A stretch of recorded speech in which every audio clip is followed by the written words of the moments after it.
Bienvenue à Découvrez Bibliothèque et Archives Canada. Votre histoire, votre patrimoine documentaire. Ici Théo Martin, votre animateur. Joignez-vous à nous pour découvrir les trésors que recèlent nos collections, pour en savoir plus sur nos nombreux services et pour rencontrer les gens qui acquièrent, protègent et font connaître le patrimoine documentaire du Canada.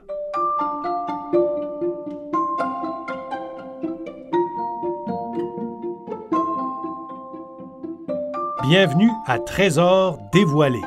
Dans cette série de balados, nous vous présenterons certains objets de la collection de Bibliothèque et Archives Canada, ou BAC. Dans chaque épisode, nous discuterons avec un employé de BAC pour mettre en lumière un élément qui, à son avis, représente un véritable trésor de la collection. Il peut s'agir de pièces rares, parfois inhabituelles ou précieuses, ou d'articles ayant une importance historique. Peut-être nos experts auront-ils également une histoire intéressante, voire fascinante, à vous raconter. Tous mettront certainement en valeur notre vaste et riche collection qui constitue le patrimoine documentaire partagé par tous les Canadiens.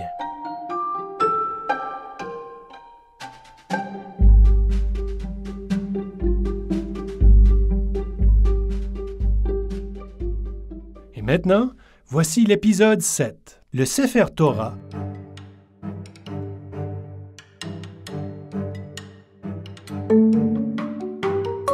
En 1768, de petits groupes de colons juifs partent d'Angleterre, d'Allemagne et des colonies américaines pour s'installer à Montréal. Ils forment la première congrégation juive au Canada et construisent la synagogue Shearith Israël. Lorsque les Archives nationales reçoivent le don d'une collection de documents de la synagogue en 1979, les archivistes font une découverte excitante. Un des trésors les plus importants de la synagogue, soit son document le plus ancien, un Sefer Torah. Selon la coutume juive, ce rouleau de parchemin est normalement enfoui lorsqu'il n'est plus utilisé. Cette Torah a plutôt été envoyée aux archives. Pourquoi? C'était la première Torah de la congrégation, et cette congrégation juive était la première au Canada. Il s'agissait donc du premier rouleau de la Torah de la première congrégation juive au Canada. Nous avons décidé, avec la congrégation, qu'il serait important de le conserver à BAC. Christine Barris est notre invitée pour cet épisode sur les trésors de la collection. Nous voulons savoir, qu'est-ce qu'un rouleau de la Torah et à quoi ça sert? It's mainly used in the ritual of Torah reading during Jewish prayers. Il est surtout utilisé pour le rituel de la lecture de la Torah, pendant les prières juives. Il s'agit d'une copie manuscrite de la Torah qui comprend les 5 premiers livres de la Bible hébraïque. C'est un texte sacré d'une importance extrême. Ce rouleau est l'un des biens les plus précieux d'une synagogue et d'une congrégation, peut-être même le plus précieux. De nombreuses synagogues ont plus d'un rouleau de la Torah. En ce moment, Shearith Israel en a une 60aine. Bien entendu, on ne les utilise pas tous en même temps. Parfois, ils sont donnés en cadeau ou proviennent de différentes sources. La synagogue a donc toujours quelques rouleaux qu'elle utilise régulièrement, mais en ce moment, elle en a 60. Comme son nom l'indique, un rouleau de la Torah est un rouleau de parchemin, un support en peau d'animal. Des morceaux de peau sont cousus pour former une très longue pièce qui est ensuite enroulée sur des chevilles. Quand le rouleau n'est pas utilisé, il est placé dans un endroit très précis de la synagogue, dans ce qu'on appelle une arche, c'est-à-dire une section spéciale fermée par des rideaux. Cette arche est construite le long d'un mur orienté vers Jérusalem, la direction vers laquelle les Juifs font face pendant leurs prières. Il faut environ 1 an pour produire un rouleau de la Torah, puisqu'il est manuscrit. Le processus, très long et complexe, doit respecter de nombreuses règles que je n'expliquerai pas aujourd'hui. C'est un long travail qui est habituellement réalisé par un scribe professionnel. Ce n'est pas quelque chose qui peut être fait par n'importe qui. Tous les rouleaux de la Torah, depuis l'époque de Moïse, comprennent 187 chapitres, 5845 versets et 304 805 lettres. Ils sont toujours écrits sur des peaux d'animal cachères. Christine nous en dit plus long au sujet du rouleau que nous conservons à BAC. In terms of the object we have, It's quite a large scroll. Le rouleau que nous avons est assez gros. J'ai déjà essayé de le soulever. C'est possible, mais c'est difficile et très lourd. Il fait environ 75 cm de hauteur et 30 cm de diamètre lorsqu'il est enroulé. Je ne l'ai jamais vu complètement déroulé, alors je ne pourrais pas vous dire sa longueur, mais il doit mesurer au moins 35 mètres. Il se trouve actuellement dans un coffre de bois très grand et très lourd, fabriqué sur mesure. Il faut au moins 2 personnes pour le transporter. Je ne pourrais pas le déplacer toute seule. Dans le coffret, accompagnant le rouleau, on trouve ce qu'on appelle un manteau, soit un revêtement de tissu qui recouvre le rouleau lorsqu'il n'est pas utilisé. Il est habituellement assez élaboré.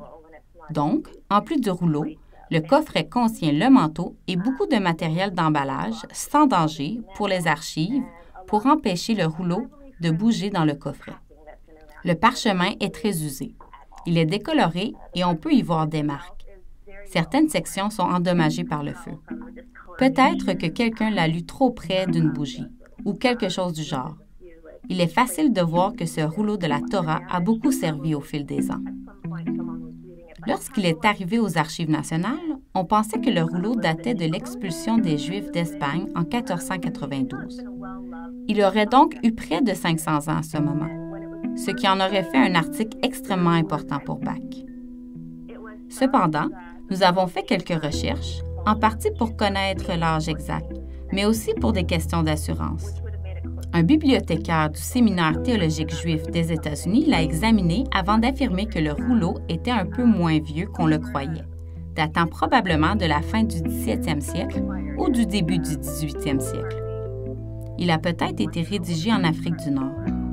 Il est donc un peu plus récent qu'on le pensait, mais il est quand même assez vieux du point de vue canadien. Vieux, mais pas aussi vieux qu'on le croyait, donc. Le Sefer Torah est un document magnifique, d'une grandeur impressionnante, qui a été utilisé régulièrement pendant plus de 2 siècles.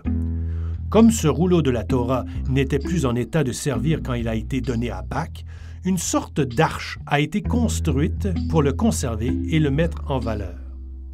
Elle a été conçue pour s'intégrer à l'architecture de la salle Jacob M. Lowy, où se trouve une collection exceptionnelle de plus de 3000 articles judaïques et hébraïques, rares ou uniques, remontant jusqu'au 15e siècle.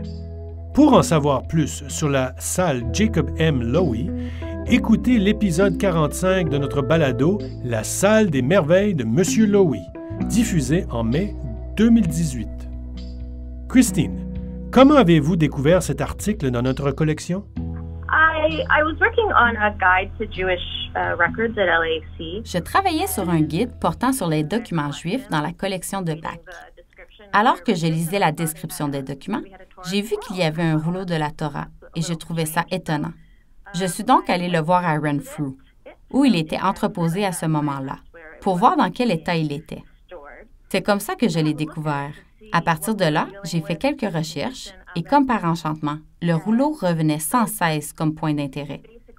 Alors, je ne sais pas si c'était ma volonté ou si c'était juste un heureux hasard. Nous avons demandé à Christine ce qui fait de cet article un trésor. LAC's archival collection is incredible, and I think anyone looking for a treasure would be spoiled for choice. Les collections d'archives de Bach sont incroyables et je crois que n'importe qui pourrait facilement y trouver des trésors. On pourrait même dire que tout ce qu'on a est un trésor. Je trouve cet article intéressant pour plusieurs raisons. Il est assez rare de trouver un rouleau de la Torah dans une collection d'archives, ce qui explique en partie son intérêt. Personnellement, je pense que je m'y suis surtout intéressée en 2018, lors du 250e anniversaire de la synagogue Sheretz Israel. J'ai pu participer à une célébration organisée à Bach justement parce que nous conservons ce rouleau. Nous avons organisé une activité spéciale.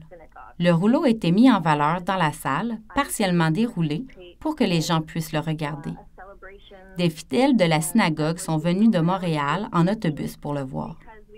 Les gens étaient excités et heureux de leur visite. Ils prenaient des photos avec le rouleau. C'était un moment assez émotif pour certains d'entre eux. Vous savez, ils n'avaient pas vu le rouleau depuis longtemps et, d'une certaine façon, je pense que ça leur permettait d'établir un lien avec leurs ancêtres et leur propre histoire. Personne ne connaît l'âge ou le parcours de cet article. Il pourrait raconter tellement d'histoires. Le fait qu'une congrégation y tienne à ce point est important aussi.